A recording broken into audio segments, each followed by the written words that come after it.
In all my relationships, I found myself stuck in the same damn pattern.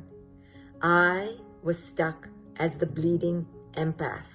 There was something that I set up in all my dynamics where people could literally just walk over me. My daughter used to call me a plush carpet. She said, "Mom, you're like a plush carpet that everyone likes to walk on." And I couldn't for the life of me figure it out until and unless I began to do deep inner work. I began to uncover my patterns and see how I had been conditioned to be the ultimate good girl, to be the ultimate people pleaser, to be the ultimate savior and enabler.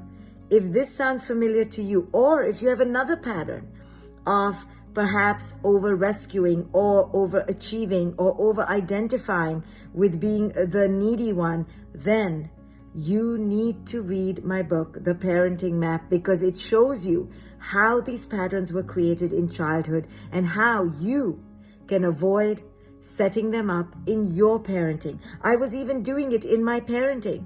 This is why inner work is so powerful. This is why conscious parenting is the key. Grab a copy of my book to break your patterns. You can do this.